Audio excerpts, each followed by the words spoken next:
Gentlemen, welcome to the show today, and welcome to the show if you are somebody who loves men or who is in relationship with a man also. It's an honor to be here with you. So excited to bring Traver Boehm on the show today. We have a really important and rich topic to go into. It's something that I see come up with a lot of the guys that I'm working with. It's something I'm seeing in the field of men in general a lot these days. It's also something I've personally struggled with and worked with on my own. Traver happens to have a whole course about it and a whole personal life experience that we're going to hear some stories around too. And I'll just say it up front. We're going to talk about this archetype or this idea of the nice guy. What does that mean? How can you tell if you fall into that category or if you have some traits of the nice guy and what you can do about it in some really practical ways? And so if you feel like you're somebody who's doing all the right things and you're just not getting the kind of relationships or the kind of sex you want, this is probably a good episode to tune into. And so, Traver, welcome to the show. Thank you so much for being here. I met Traver about a month or so ago at a workshop out in Colorado. He was hosting with his organization all about working with men in general. And this topic came up a little bit. And I thought, man, this guy has got some really awesome stuff to say. And I'd love to have him on the show. And I'd love to ask you to introduce yourself. But first, kind of to get all our brains on the same path or same mission, can you just give me a little bit of an idea, like what is a nice guy? And then I'll ask you to share a little bit about yourself, just so we can orient. Yeah. Yeah, it's a tough one, Taylor, because when people hear the words like I'm a nice guy, they think positively. And I also do. I did before. So I'm talking about a very specific archetype. We're not talking about someone who's just a nice person or a kind person or a caring person or an empathetic person. We're talking about a paradigm of a man who specifically orients himself towards the needs and wants of other people more than he does towards his own needs and wants, all in the name of getting belonging, getting feminine affirmation, of getting sex, of getting relationship. So it's really a guy who, I mean, if we want to use technical terms, he's more interested in attachment and belonging than he is in authenticity. Now, here's the trouble with that orientation. By focusing and going in the direction of what do other people want? How do I take care of everybody else in hopes of being taken care of myself? He actually doesn't get his needs met. I remember an early client of mine saying, I feel like I've been playing basketball with a baseball playbook. And I was like, that's it, man. That's it. Like I'm stealing that line. And I want to say up front, before delving into who I am and what I do, I have so much, I am this archetype. Like I was this archetype. So I've lived it. I know it. I've struggled with it. I've gone through the pain points of it. And what doesn't often get talked about is us nice guys, like we actually do care. We actually do have benevolent ideas. Like we are in good, like we're good people. We're good men. But we're just literally going about things the wrong way or with the wrong playbook. And so there's a ton of pain and a ton of suffering that exists in our people, for lack of a better term, that gets overshadowed or gets overlooked. Or says like, oh, these guys are just creepy. These guys are just slimy. These guys are just weak. These guys just can't handle conflict. But there's real suffering at the core of who we are and how we live. And that's one of the reasons I took this on as sort of my project, even though I speak to a broad audience of men. I had a coach years ago who was like, well, what got you into this? And I was like, oh, I was a nice guy. He's like, man, then you got some street cred of what to speak about, right? Yeah. I was the happy wife, happy life guy, Taylor, and was as shocked as most nice guys are when my ex-wife walked out and I got divorced. And when I said this classic sentence, which any of you guys listening, if you've heard this, I was like, this can't happen. I've made her my whole life. And now when I hear that, you did it, right? Like now when I hear that, I'm like, oh, no. No, I know where you are. I know the bomb that just went off in your life. Yeah. And the heartbreak, because if you had suffered or not gotten your needs met or your wants met because you were an asshole, I really wouldn't have a lot of compassion for you. Yeah. Right? let's leave it there. Yeah, that's awesome. Well, thanks for that introduction. And I personally resonate with that a lot. And so if you're listening, I hope that you can feel at this point, it's like we're here actually from a similar lived experience. And we're like, come on, let's lift each other up and help each other out because this sucks. And we all actually care. And when I think back to my life in a couple of relationships where I was really playing this out, it was a weird, it like fucked with me a lot. This sort of blurry line of, am I helping them? Am I providing because I'm the man? Like I should be helpful. I should be providing. I should be giving my life energy to my partner to support her life, you know?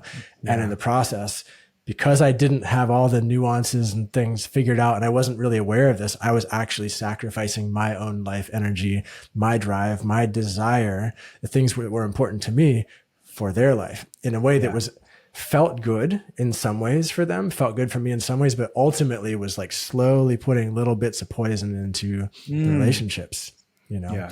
So I'll pause there for my story and ask you, can you give me a little bit of a look into, like you spoke a little bit about it, happy wife, happy life, but give me a little bit of a look into your life as a nice guy, you know? Oh man, I have to go back about a decade.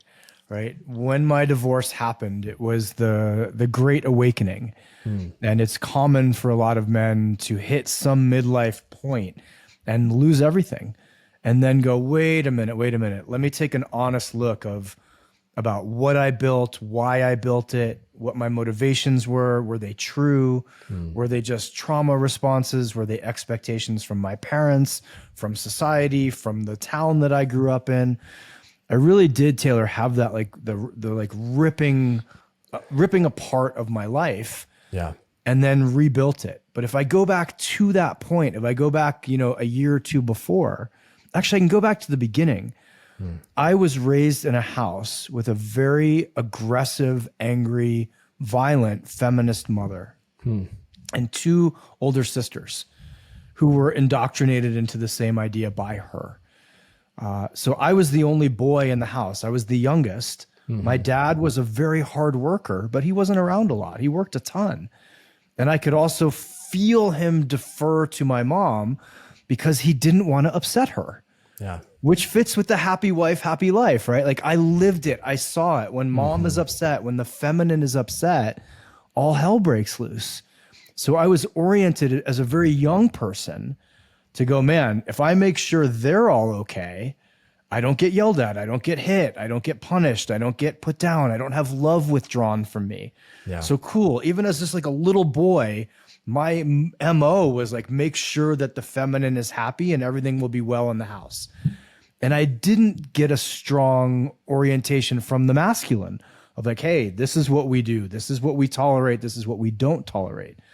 So you imagine then growing up, and I was very small as a teenager. I didn't break 140 pounds till I graduated from high school, which is not that awesome. And so I was also just very scared as a young guy, right? Later in my life, I became a professional MMA fighter, a bodyguard. Like I found the masculine much later, but I also grew up in a foreign country. For my teenage years, where again, I was very small, I stood out like a sore thumb. So men were scary, men beat me up, men competed and took women, men made more money, men were this like overarching thing to be afraid of, and women were to be managed. Now, if you take those two, that combination and go, cool, let's throw you in the dating world. Let's throw you in society. Let's throw you in a bar. Let's throw you at a party. It's like, okay, I'm more comfortable with women because I grew up with older sisters. So I grew up around a lot of girls. Men, again, are scary.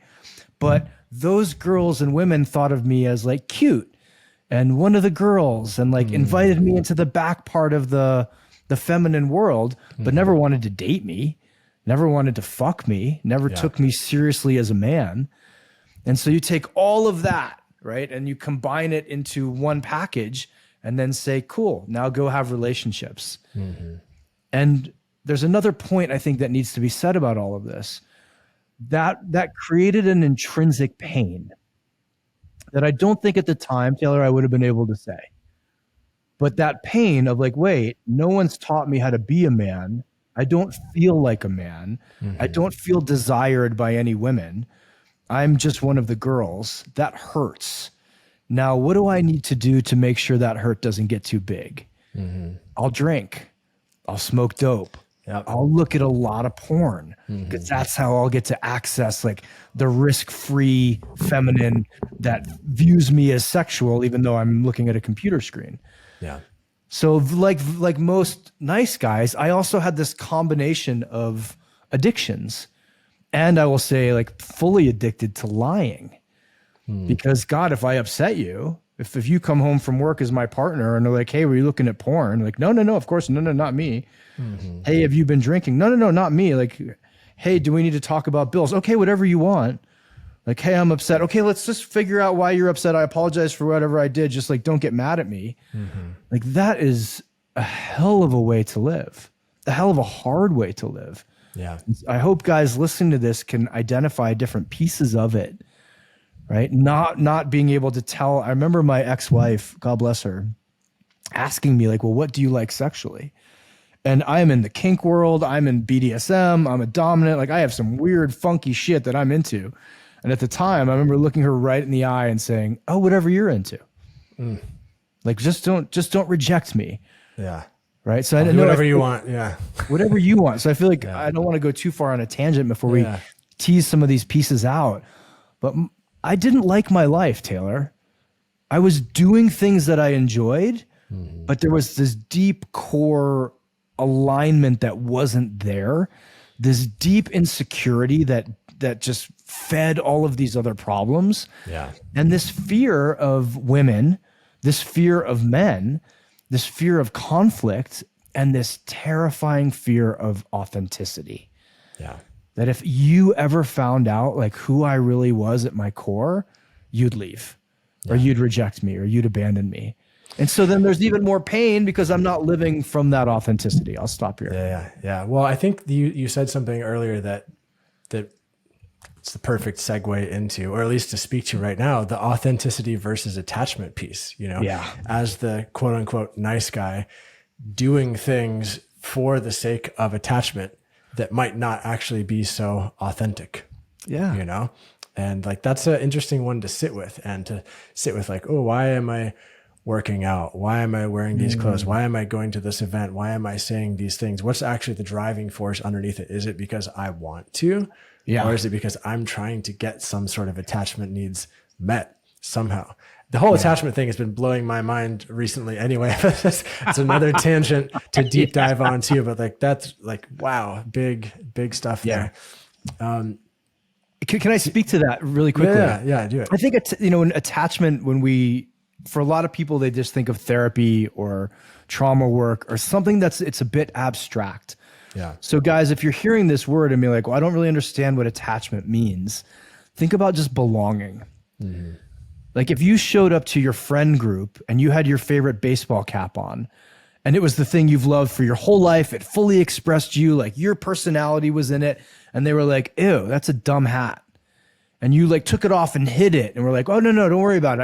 I just found it. It's not important to me. In order for them to accept and keep you in belonging, eventually that would wear on you. Yeah. Right now, if your same friends were like, hey, I don't like your hat. And you're like, I don't care. Maybe you're not the right friend for me. Maybe you're not the right lover for me. Maybe you're not the right people for me. What that would do is, yes, there would be a period of isolation, but then the right people who come in and be like, I love your hat. I love your hat. I love your hat. That would let you live a different life. And what us nice guys do is we don't give ourselves the opportunity to find the people who want to be with us as we are. Whether that's friends, whether that's companies, whether that's girlfriends, whether that's wives or husbands. It doesn't matter who the fuck it is. We don't give ourselves the opportunity of saying like, hey world, guess what? This is me. Take me or leave me. Love me or hate me. I don't really care because I'm going to be with me first and I'm going to be who I am and let the chips fall where they may. Yeah. Which I get is a scary proposition, but it is the path that every nice guy eventually wants to walk if he wants to get to the other side, which we can speak to later about how fucking glorious it is. Totally. And then we can get into all the wild sexual shit we can do and the amazing relationships and the contrasting that to earlier. And yeah, it's like, and if you're hearing all of this and you're thinking, well, we're not talking about sex yet, what we actually are, you know, it's all tied in and twisted in. And you gave me a look into some of your material, some of your nice guy coursework and writings and stuff. And there's a line in there that you wrote that I really like, that speaks to what you were just saying. You say, if I'm nice enough and people like me, I will feel safe in the world. Yeah. And that, at least for me, when I think back to younger versions of myself, like that was a prime operating directive for me. Like, oh, I want people to be nice to me, or I want people, if I'm nice, like I want people to like me because I want to feel safe. Yeah. You know? So what can I do to say or twist myself into a thing? So prime example, like dating apps. I remember what I used to do years ago. I'd like scroll through and look at different people's dating apps. And if I really liked somebody, I would go back to my profile and like change things in my profile to match their stated interests and be like, ooh, I'm going to fit myself to what they want. And then I would like do a super swipe or super like whatever. And I just did that. And I remember like eventually thinking, I think some part of this is fucked up. This isn't really, you know, this isn't what I should be doing. But that was, like I was doing that. And that was a perfect example. Yeah. You know? We become chameleons. Yeah. And I just want to say again, like as a nice guy, speaking to another recovering nice guy, speaking to other nice guys, we do this because on some level it worked. Or on some level, it's a really good it was, let's say this, Taylor, it was a really good protective strategy. Yeah. Right? If I didn't wear my blue hat and the older guys didn't beat on me or make fun of me, that's a really good strategy to not get beat on or made fun of. And if I did wear the blue hat because it was authentically me, and that stuff did happen, at 49 years of age, at 190 pounds, as a brown belt in jiu-jitsu with a pro MMA fight card in my history, I can be like, I don't really care if those guys want to pick on me. But as an undersized 11-year-old who was literally just trying to not get his ass whooped, or just have friends. Totally. Right? That was a really good strategy. The challenge is that we outgrow the scenario, but keep the same strategy. Yeah. And like you said, it doesn't work on dating apps. It doesn't work in romantic relationships. This is where I think the pickup world kind of fell apart. Like, oh, I have these 3 lines that I know I can work on women. But then what happens when you're alone and you actually have to be you? What happens when it's time to actually live with someone or have sex for the 5th time and they want to actually know who you are and what you're about? It's not sustainable to like pretend to be who we're not forever. Like no one does that. No one can do this. You hear of stories of people eventually will break and their personality has to shine through. And I think for nice guys specifically, man, if we can just start to orient ourselves in this, with this understanding, like when I am authentic, I will actually attract the people who want to be with me. Then I do not have to spend any extra ounces of energy pretending to be someone I'm not. Now that's a risk, right? That's a risk that you have to take because at some point we all learned being who we are is not okay. It will not get you love. It will not get you affection. It will not get you sex. It will not get you dates. And I understand there's a bit of a balance here too of like, if you're not in shape, get in shape. If you're not healthy, you want to get healthy. If you don't like your career, you want to actually improve, but you want to improve for you. Here's a question that I've asked thousands of nice guys, and you alluded to it a minute ago. And I need to put this caveat, Taylor, because someone's going to email you and go, why does this guy not want there to be women in the world? So let's just get rid of that. If you want to write that email, go ahead. I'm not saying that, but I've asked, again, thousands of nice guys, what would you do and what would you stop doing if you woke up tomorrow and there were no women in the world and you're straight? Would you still go to the gym? Would you still keep your job? Would you have the same apartment? Would you have the same car? What hobbies would you have? Right? If I woke up tomorrow, and I'm not saying I want this, and there were no women in the world, I would still do jujitsu. I would still surf. I would still be a shitty knife maker. I would still write and do stuff on the internet. I would still do 99.9% of the things that I do now. So now, why is go ahead. Go ahead. No, you go for it. I was gonna say, if you asked me in my 20s, I would be like, wow, I go to bars and pay $50 covers and stand in line and then pretend to be aloof and hope that someone notices me. I have an apartment that I pay too much money for, but it's in a cool area where maybe like I'll be around attractive people. Yeah. Like that kind of stuff. Like I've given so much of my life energy to not being authentic. Yeah. So then let me ask you this, because some people would say, well, we are humans, we're biological creatures. Like we're designed to, have sex, be attracted to people, and sex is amazing. Sex is fun. It feels great. It's very bonding. It's the best. can be the best, can be horrible too. It's true. But so what's the point of that thought experiment? Right? Is it to see what our real desires are? Like, why do that thought experiment? Because here's what I find to be most attractive. And I find that men actually learn later on in life is most attractive. And that is actually doing what the fuck you want to do. Right? Let's take something that's perhaps not quote cool. Collecting, are you old enough to remember Garbage Pail Kids? Garbage Pail Kids? Yeah. No. Okay. So I'm aging myself. Let's just go baseball cards. All right. Yeah. Which isn't classically like women aren't beating down the doors of like the number one baseball card collector, to my knowledge. It could be, as opposed to like NBA playing or golf or something. Right, for sure. Now, what I would find is you take a guy who's fully unapologetic about how much he loves baseball cards, and you put a microphone in front of him, or you put an audience in front of him, or you put women in front of him, and the passion is what is attractive. The going, hey, I don't care if you like this or not. This is what I'm into. Yeah. That's actually attractive. Think of, and I know this is maybe a sidebar, Taylor, but what is Joe Rogan's podcast about? Joe Rogan is the number one podcast, or top 3 in the world, and has for years. Yeah. He talks about all the shit he's into. It's about MMA. It's about aliens. It's about weird politics. It's about weed. He's literally just said to the world, hey, this is what I'm into. Come listen or not. Yeah. Now, how many guys are trying to copy him? Or how many guys are going, here's a niche that no one's talking about. I'm not really into it, but like, I know there's an opening there, and their shit doesn't work. Right? So the reason it's not to take sex off the table.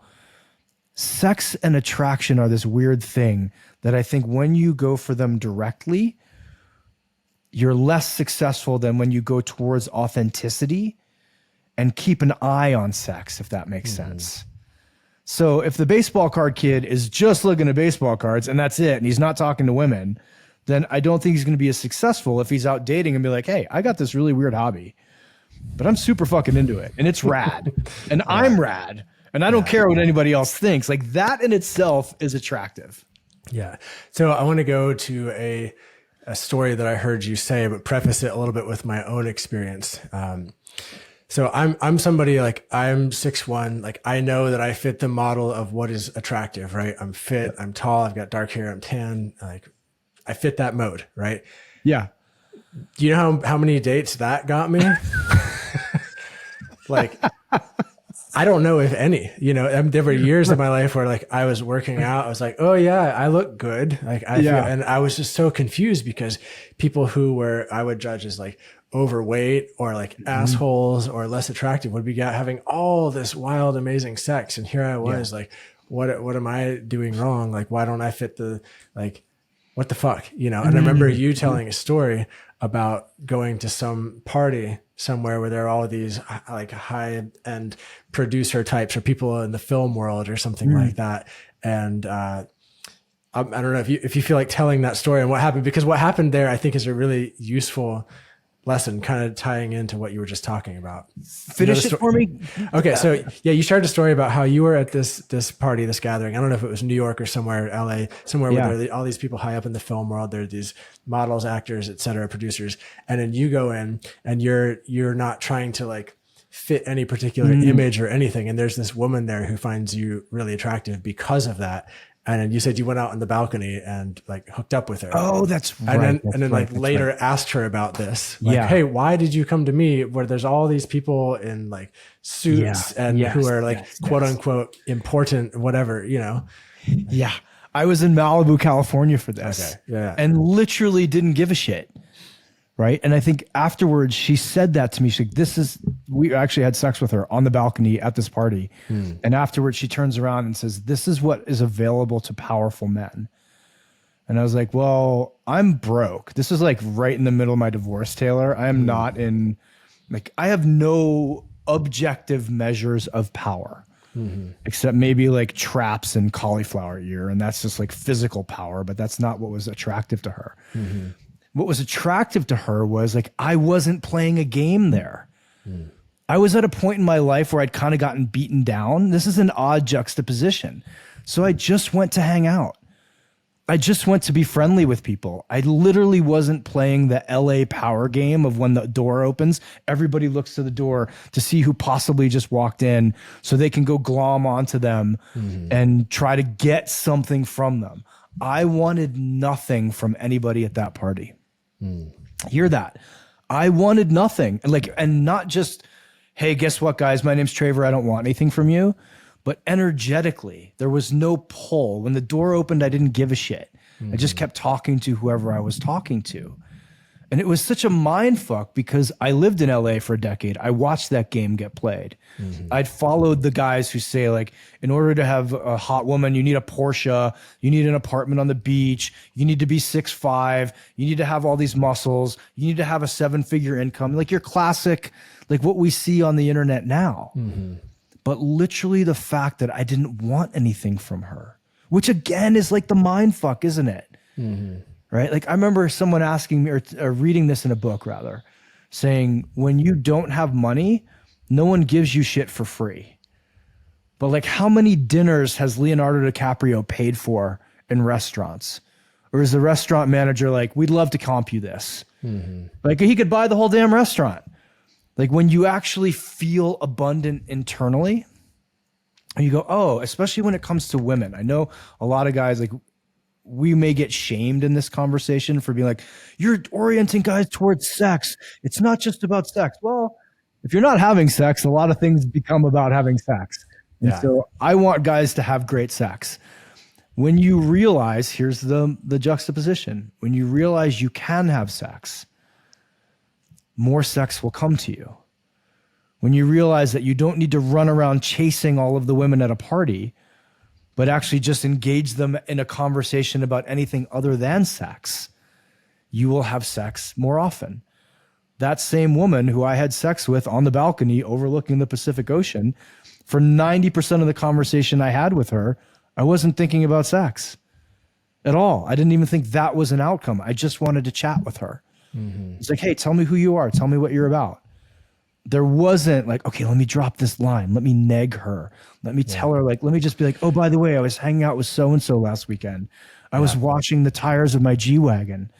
Like none of that shit, right? Yeah. So let me stuff. Yeah. So let me pick apart the nuance here because I can hear in some people's minds, and I've had this thought too, that if you're listening or watching this on YouTube, you might be thinking, okay, cool. Well, but I am attracted to people. I do want to have sex with people. I would like to be able to approach people that I'm attracted to. And I think there's a cool nuanced difference here, kind of what you're talking about. Like say we're at the party, we're playing the LA game, the door opens.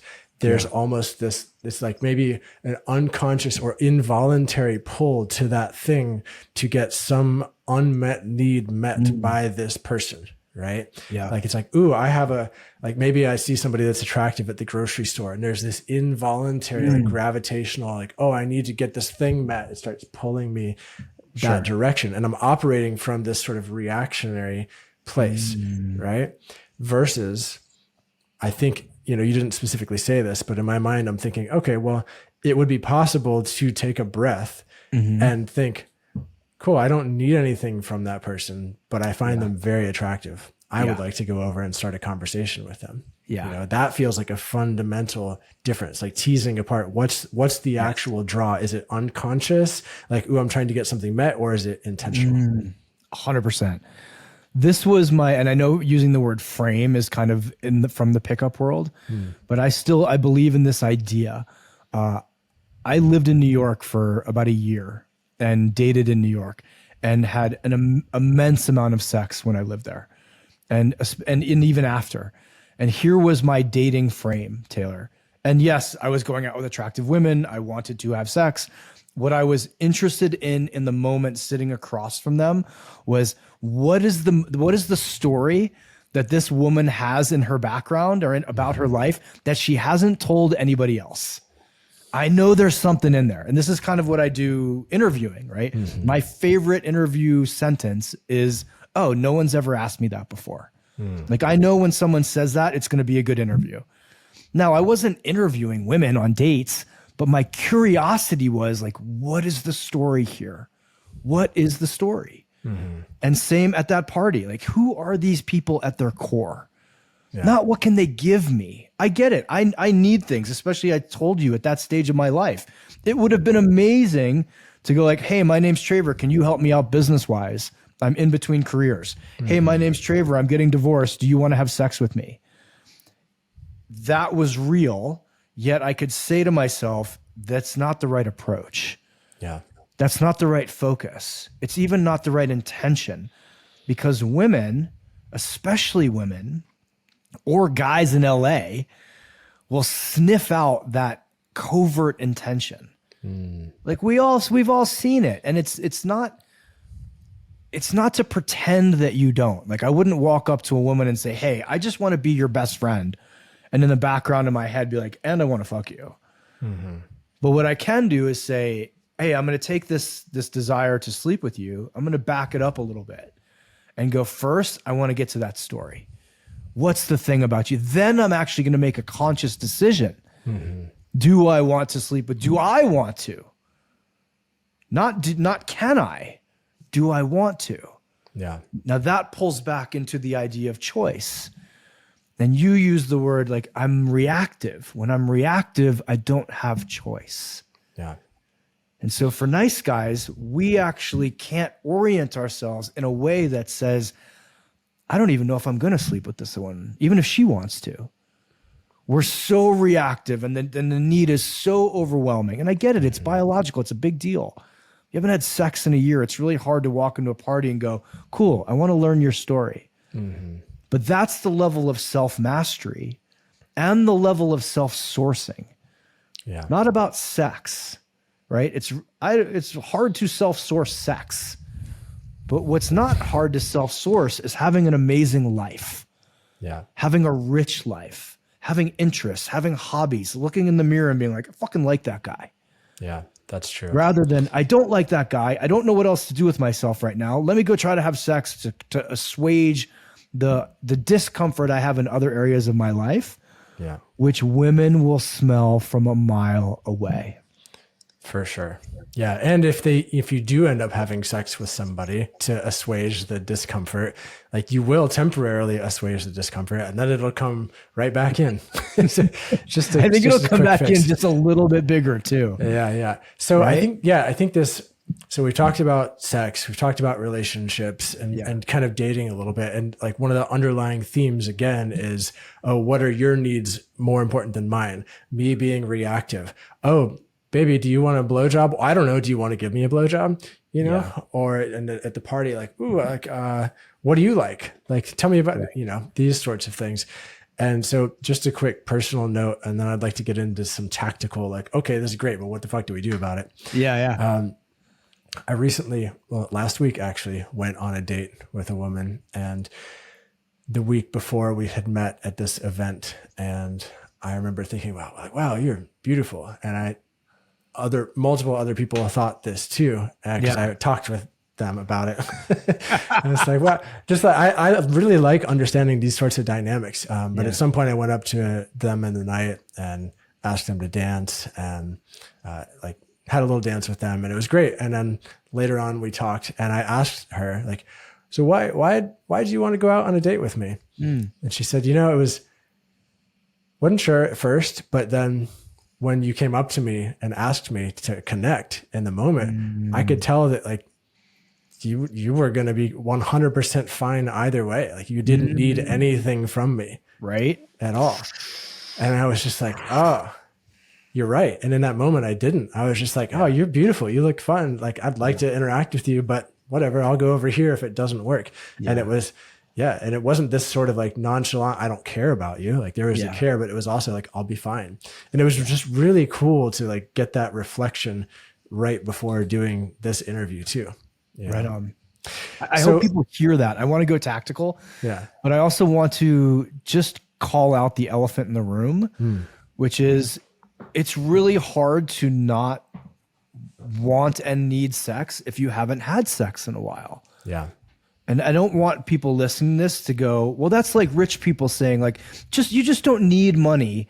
And then when you don't need money, a lot of money will come to you and you're like, sweet, how do I pay my fucking rent this month? Totally. So, but there's a different orientation, which if you want to get into tactical, I think does help so that, let's get into tactical. I'd like to take a moment during this episode to let you know that this podcast is made possible without sponsors or advertisements because of all the men who go through my Orgasmic Mastery course and through my in-person retreats. Thank you to all those men. And I want to let you know also that there is another 10-week large group Orgasmic Mastery course happening later this year. And I have 2 retreats coming up later this year as well. The first one of those is for any man who wants to integrate his heart and sex into a really powerful, fun, pleasure-filled, sexually confident life. And the second retreat is for any man who's in some form of a leadership position or a position of impact or influence in the world. That could be an entrepreneur, that could be a yoga teacher, that could be a retreat leader, that could be a manager in a company. Any man who wants to really refine himself as an instrument of creation. So you can more powerfully create the things that are important to you and create the kind of world you want to see. And to have fun in the process of it too. It's going to be an awesome, awesome time. And I will put links to all 3 of these things in the episode description. So without further ado, thank you again to all of these men. Thank you for being here. And let's get back into today's episode. Yeah, I would like to get into tactical. And there's another nuance piece that came up there, which is in the past. If I'm thinking about how I might have approached people in the past, who can like bring it back to attachment. I think one of the things that might make guys, and definitely made my younger self so nervous when approaching women that I was attracted to, was that I was sort of covertly or under the surface projecting upon them some sort of attachment need for comfort, you know? Does that make sense? Yes. Conceptually, like, oh, I like them. I want them. I need comfort from them. Yeah. You know, if they don't say yes, that means my needs for comfort aren't safe. Yeah. Or if they don't say yes, that means I'm not safe. Something like that. So there's a switch there. Too, you know, so like the self-sourcing of safety, you know, that seems like in the journey of going from what we call a nice guy to being on the other side of it, there's a self-resourcing, a self-sourcing of that, not reliant on other people, with the understanding that we're interdependent beings, right? We all need each other, et cetera. For sure. So let's say there's a guy listening and he's like, okay, I definitely identify with some of this stuff. Like I react to people, like I use porn to get my needs met. I feel like I have a hard time really stating my desires clearly in sex. Like, what the fuck am I supposed to do about it? I'm stuck. Okay. Yeah. Okay.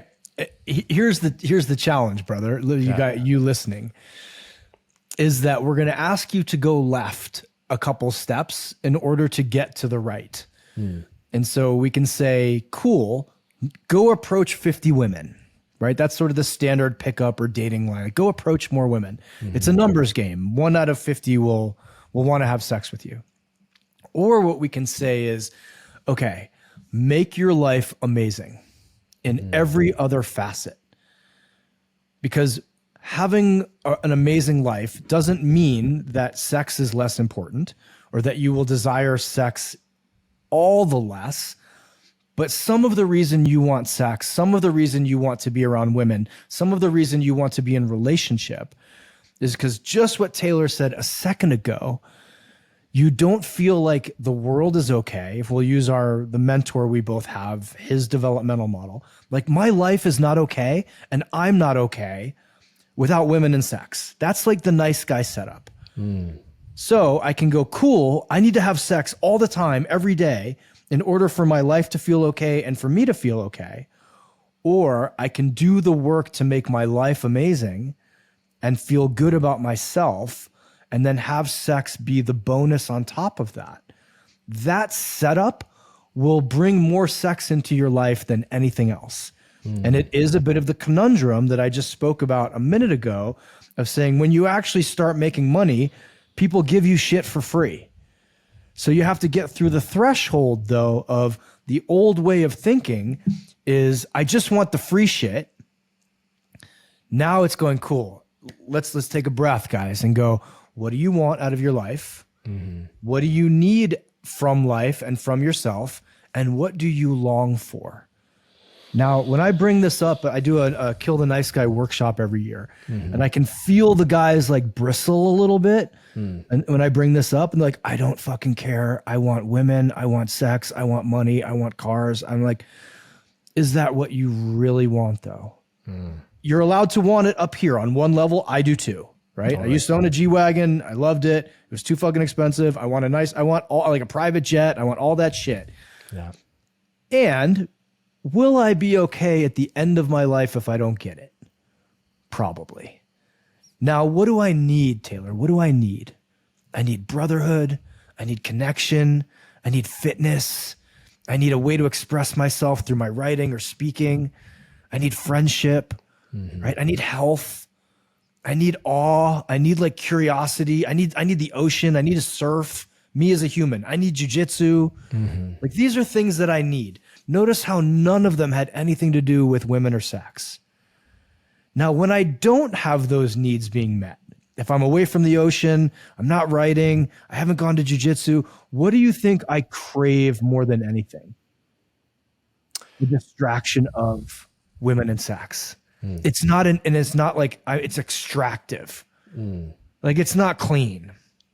Like, imagine if I went on a date and said, hey, you're really beautiful. Here's what you need to know.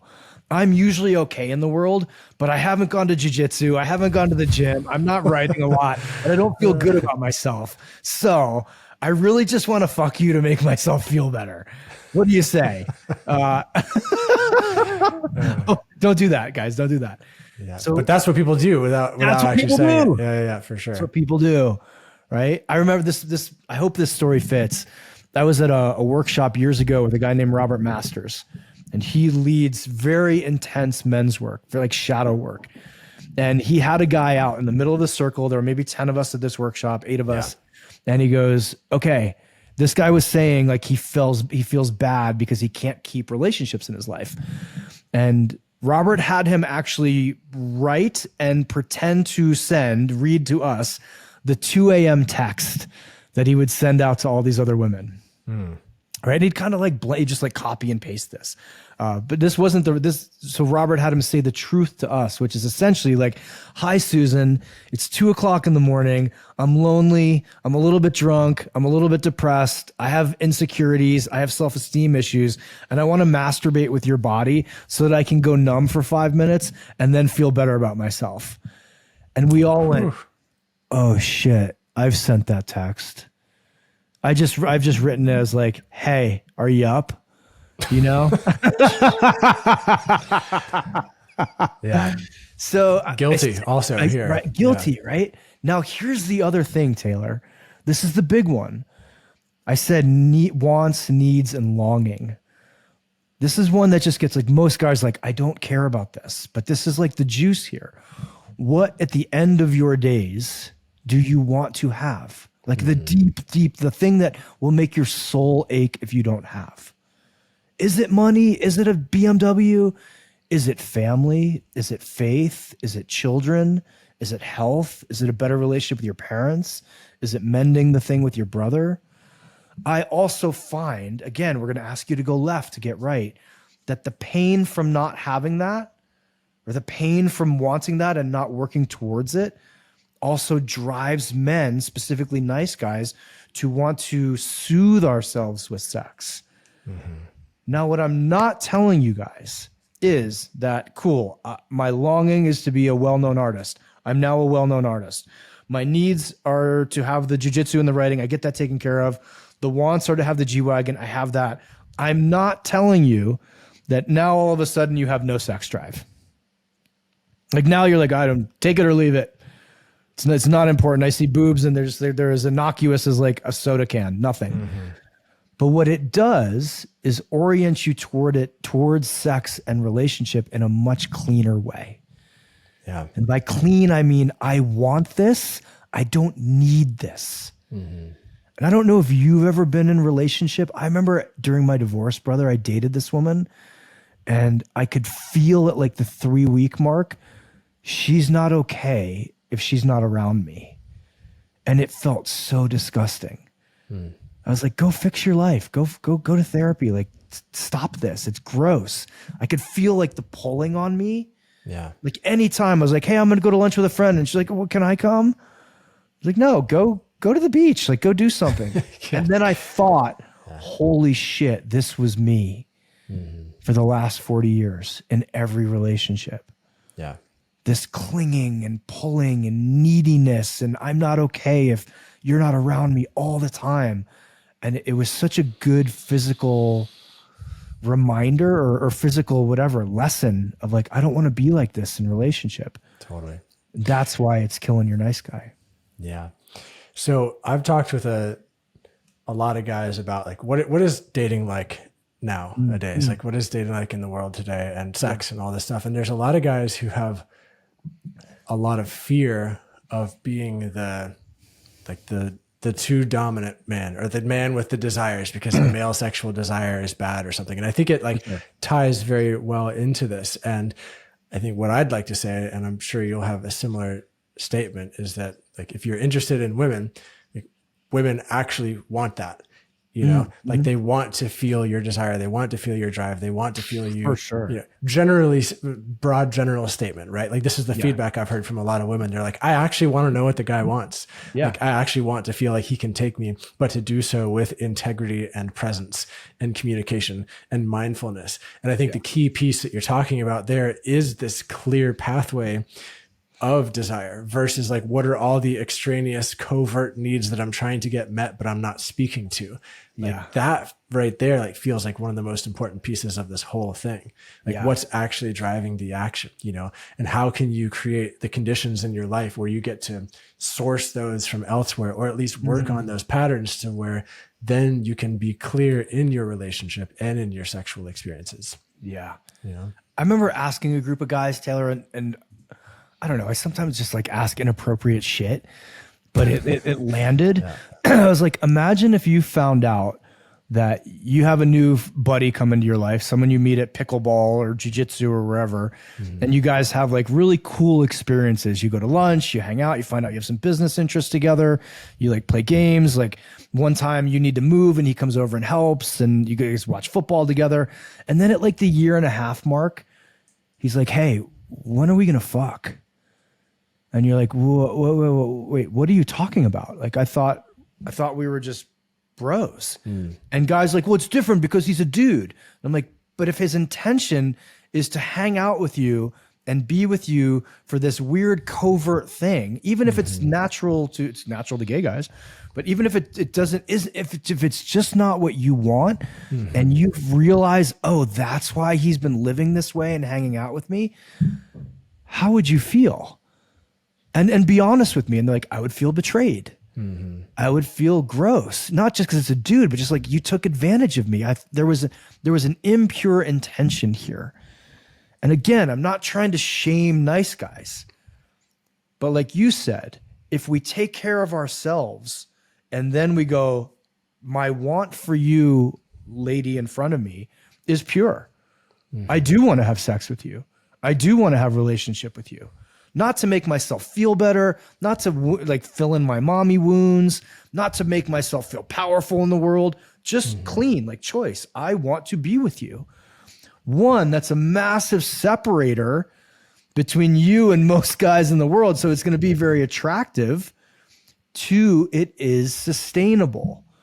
Because if you do end up having sex or you do end up in relationship, there still isn't this need and this using that eventually will blow up in your face.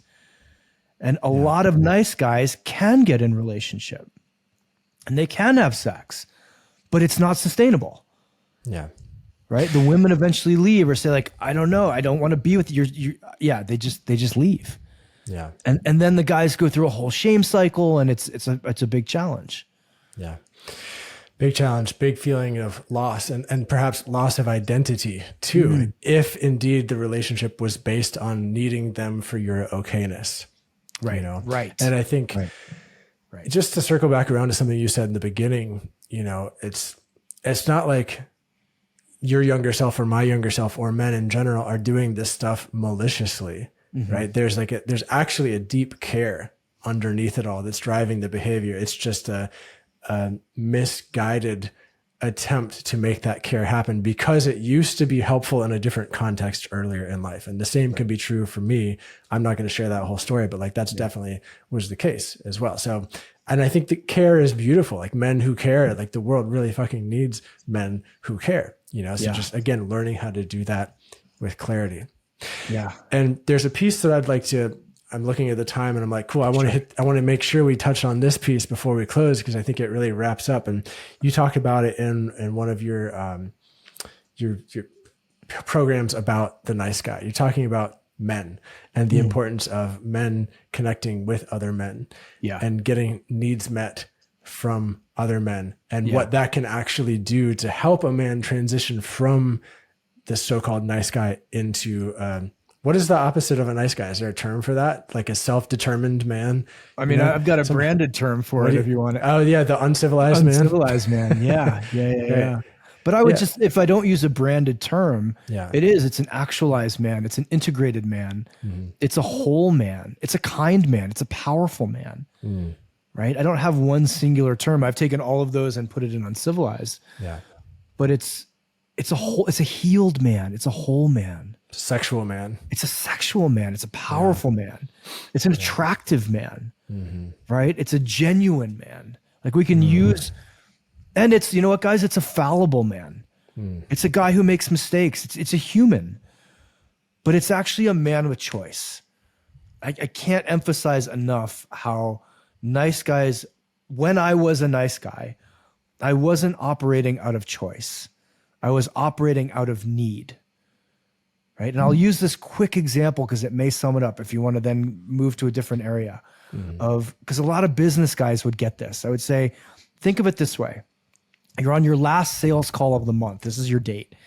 And if you don't make quota, if you do not close this sale, your boss is going to fire you. He's already pulled you aside. You're going to lose your apartment. You're going to have to move out. Like you're on the street. How would you approach that sales call versus you've hit your quota mid-month? You don't give a shit whether you get this money or not. You really genuinely just want to create a relationship with the person on the other end of the phone because maybe there'll be a sale a year from now, maybe there won't, but you're just kicking back and enjoying. What would the intention be and what would the feel be for the other person?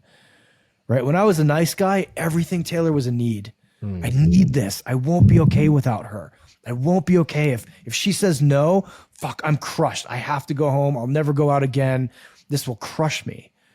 Now I've literally had women be like, I just don't think we're a good match. I remember on a date early in my divorce saying that, and I just high-fived her. I was like, right on, cool. Have a great night. Best of luck to you. Yeah. Right? And she kind of stood there shocked and was like, yeah, fine. We're not a good match. Great. I think you're super hot and I would love to be with you. But like, fine. Yeah. I'm going to go live a great life. Tomorrow's going to be awesome. Totally. And so to loop that back around with the connecting with men piece, like if we're talking about the sales, no, it's great. If we're talking about the sales call analogy, like if you're getting social needs met, competitive needs met, connection needs met, humor, like all these other things met with men, like that's just going to lighten the load of desire, right? I think what a lot of men do is they try to get everything met by their romantic partner. And that puts an incredibly overbearingly large amount of pressure on that sort of relationship dynamic. Yeah. If I hold this up, right, and then I say, cool, it's empty. And this next date I go on, or women have to fill the entire thing. Again, think of the pressure in every moment. Like, I can't fuck this up. I can't say what I want. I can't say no to her.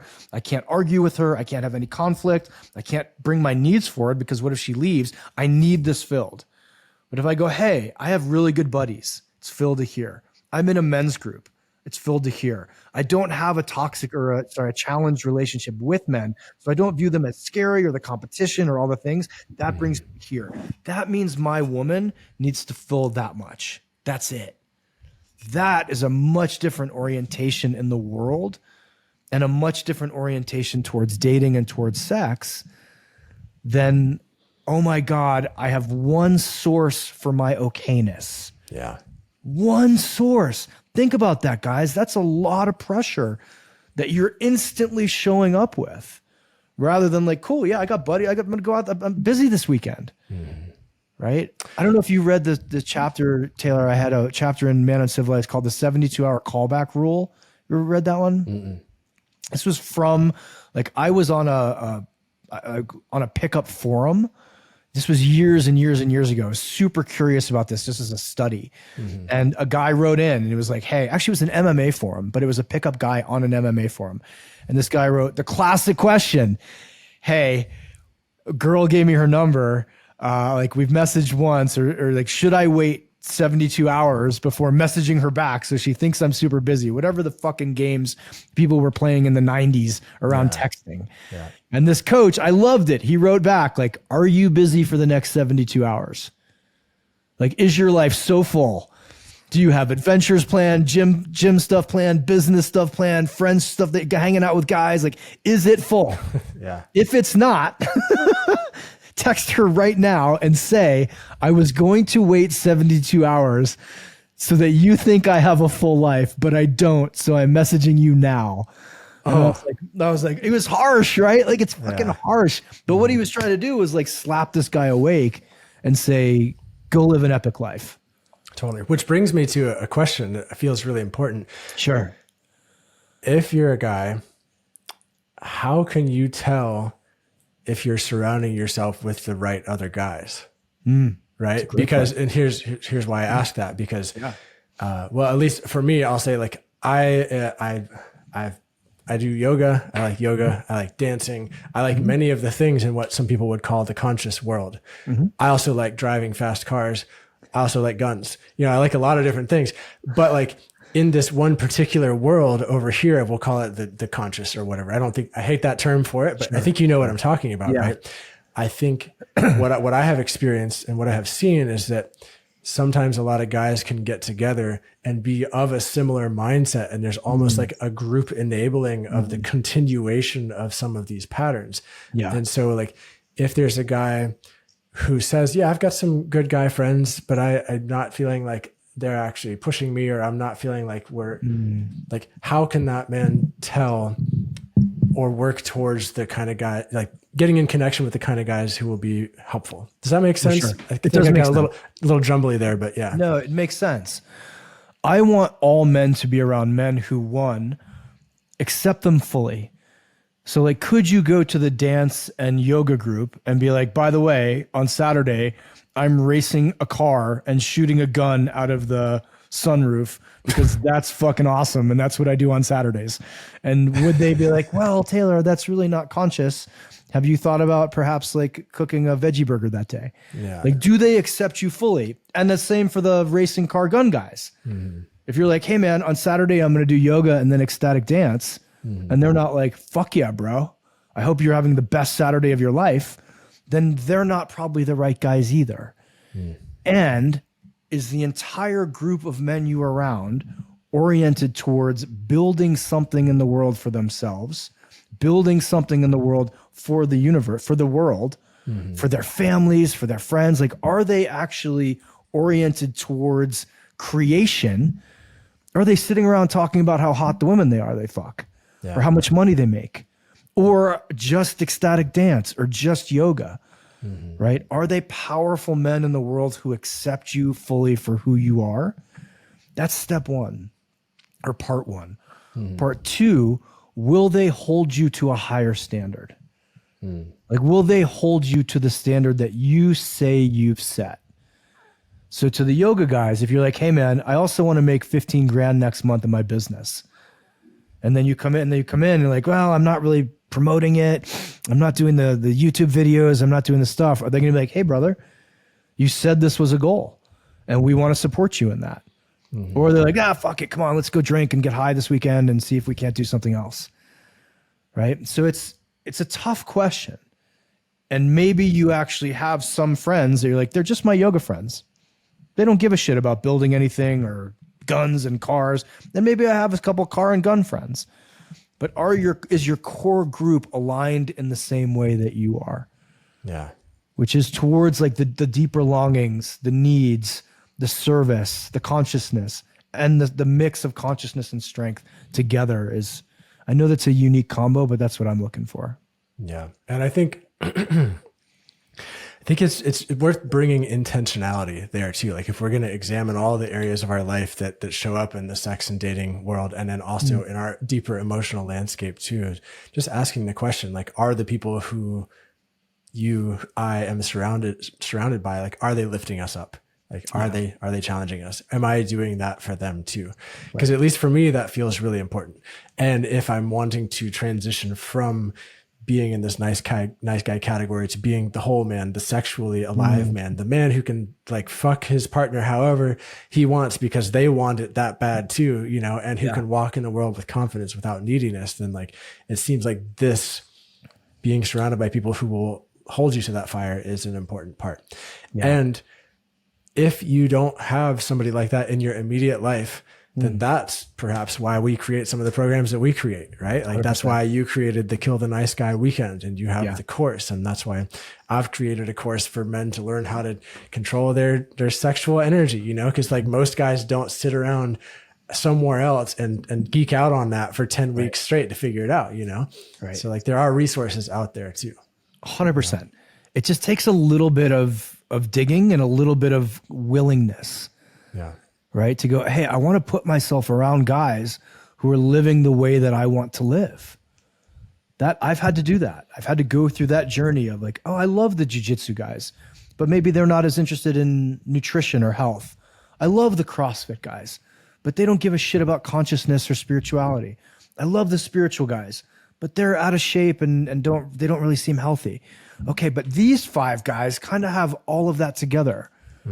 Cool. On Saturday, you know what I'm going to do? I'm going to invite those 5 guys over for dinner. And we're going to have chili and we're going to shoot the shit and we're going to talk about just how we orient ourselves in the world and get together and have a group that either formally meets or doesn't. It just takes a little bit of effort, Taylor. Yeah. I think a lot of guys they look at the world and go, oh, the thing I want isn't there. And don't realize that just like one little step more is how they can find it or create it. Yeah. And that's a big part of stepping out of that nice guyness too, of actually taking the risk of like inviting those guys over or going out to coffee with one of them or asking to go to lunch, right? Like one of my best friends in the world, Jeremy Goldberg, if you follow him, Long Distance Love Bombs, he and I were on the same podcast like 8 years ago. And I reached out to the podcast host and was like, hey, would you mind connecting us? I think this dude's interesting. Like that's as far as it went. And we were on a Zoom call. He was living in a van in Australia. We Zoomed and both of us at the time had women in our lives who were like, what are you doing? Like, I don't know. I'm just going to have a Zoom call with this dude I met on the internet. And 8 years later, like we've won workshops together. I went up a month ago to meet his daughter, you know, like but it took me taking 5 minutes out of my day to go, hey, will you connect us? And then having a Zoom call with the dude, which I never would have done as a nice guy. Yeah. Which, I mean, it involves like stepping out of your comfort zone and creating the offer, creating the bid for connection, like doing the thing that you want. Like maybe no one else is going to create it. So like create it, like be that person. Traver, thank you so much for being here for this conversation. Thanks for having me, man. Super interesting stuff. And I think we covered pretty much everything I wanted to talk about and like gave people some actionable things that they could do. Is there any last thing that's on your mind that you're like, oh, if I didn't say this one thing, I wouldn't feel complete? Or do you feel pretty good with where we've landed? Here's what I want to tell. I want to reiterate 2 points. Cool. The first is that like, I feel the pain of nice guys. Like at that stage of my life, I imagine you felt it too, Taylor. I was so frustrated. I felt like I was doing all the right stuff and I just couldn't understand why things weren't working the way I wanted them to. And that was painful. And it took years before someone actually sat me down and said like, hey man, I bet that was really hard. And just being heard and acknowledged that like, man, that really was hard and it really was painful was super helpful to me. So that's the first thing I would say. The second thing I would say is there is a paradigm. There is a reality that you can live in where you do have the sex that you want, where you are you do have the confidence that you want, that you do live the life that you want, that you think like, Mal, this is just a fantasy. Me living this way is just a fantasy. That actually is a reality. It may not be your reality right now, and it will require you to go through some transformations before it is your reality, but it is fucking possible.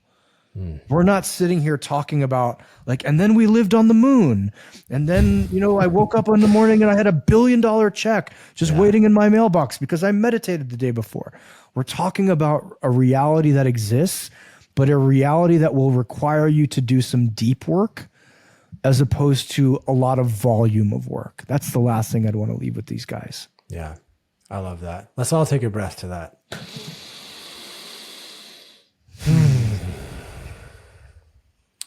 And Traver, let me ask you one other question, because in hearing that, it actually catalyzed something that I remembered. Do you think you have perhaps 5 more minutes to talk about one other thing? Sure. Cool. Because I remember you, saying something about porn and about how, I think you said somewhere like most nice guys watch porn. Yeah. And I would feel remiss if I didn't at least acknowledge that a little bit in this conversation to give guys a resource to understand that if you do fall into this category, perhaps why the allure of porn might be so strong. So I wonder if you could just speak just a little bit to that. Sure. I had a guy, Taylor, on a call maybe 2 weeks ago who struggles with porn and has had a big struggle with porn for his whole life. And he asked, like, how come you have a strong stance against porn? And how come Uncivilized as a brand has a strong stance against porn? And I said, I really don't give a shit if people have sex on my computer.